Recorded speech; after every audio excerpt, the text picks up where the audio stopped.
Ježiš povedal svojim učeníkom: kto je verný v najmenšom, je verný aj vo veľkom. A kto je nepoctivý v malom, je nepoctivý aj vo veľkom. Žijeme dobu, v ktorej sa pravidelne poukazuje na nehospodárne nakladanie s majetkom. Prichádzajúca garnitúra obviňuje predchádzajúcu, podriadený svojich šéfov. Je toho toľko, že človek už ani nevie, čo si má o tom myslieť.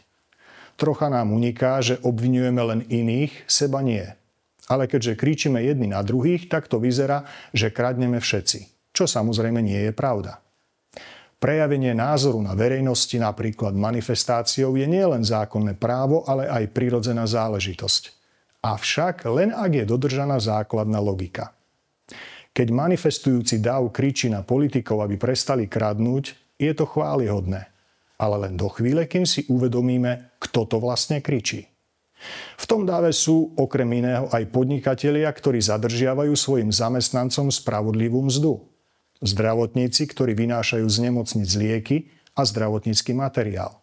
Kuchári, ktorí kradnú zo školských jedální potraviny, ktoré mali byť použité na obedy pre žiakov.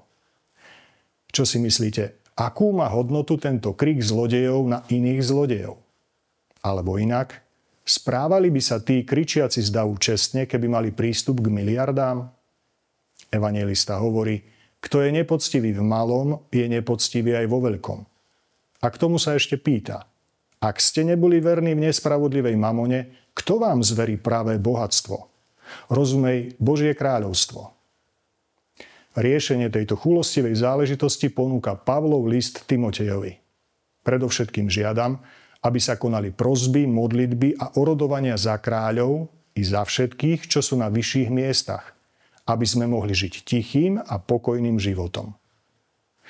Treba to robiť preto, že Boh chce, aby boli všetci spasení. Aj naši prezidenti, premiéri, poslanci. A potom aj preto, že Boh vložil svoju dôveru do Pavla napriek jeho skoršiemu nepriateľstvu voči viere. Ak je Boh ochotný odpustiť a dôverovať Pavlovi, potom to môže urobiť každému. Modlíme sa za našich svetských a cirkevných predstavených. Čím viac nás iritujú, tým je naša modlitba za nich účinnejšia.